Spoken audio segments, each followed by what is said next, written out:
Se você fosse colocar o seu filho, ou então se você mesmo fosse numa academia de artes marciais, o que você esperava na primeira aula? O que você ia esperar na primeira aula? Você esperaria, por exemplo, um crânio fraturado? Parece absurdo, né? Mas foi exatamente isso que aconteceu com um adolescente de, pasmem, 15 anos, chamado Murilo, durante uma aula experimental. Ou seja, ele saiu com traumatismo craniano. E o mais revoltante disso aqui tudo é que a resposta da academia eles chamaram como um incidente típico da modalidade. Eu vou repetir.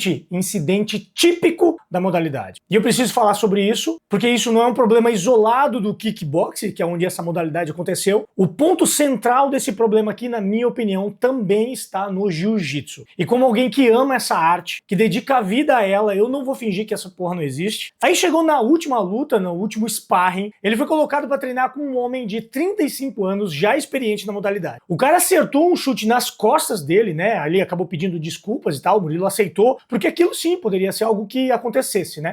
Primeiro ele me acertou um chute, mais ou menos nessa região aqui, as costas, ombro. Logo em seguida, o cara foi lá, fintou um chute e acertou a cabeça do Murilo. E logo após ele meio que fintou um chute, fingiu, e girou e deu um na minha cara.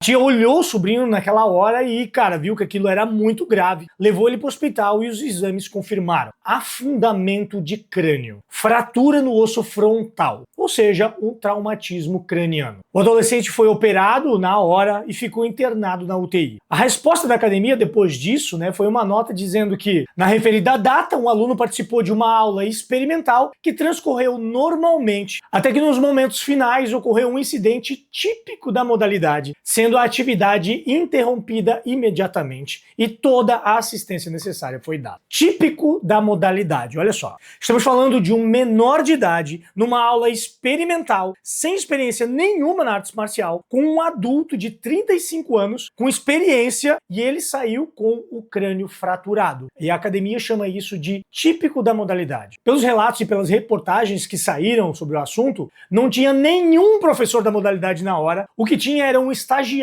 cuidando daquela turma. Isso não é típico da modalidade, isso é um crime. E precisa ser tratado como crime. Processo, fechamento da academia se for necessário, responsabilização do instrutor e do praticante que fez isso, sem conversa, sem historinha. Isso não pode acontecer. Isso não é uma aula. Isso aí é uma máquina de moer carne. Claro, eu poderia ficar aqui fazendo um vídeo criticando o kickboxing e tal e tudo mais, falando que no jiu-jitsu é diferente e tudo mais, que no jiu-jitsu isso não acontece, mas é claro que eu não vou mentir pra vocês.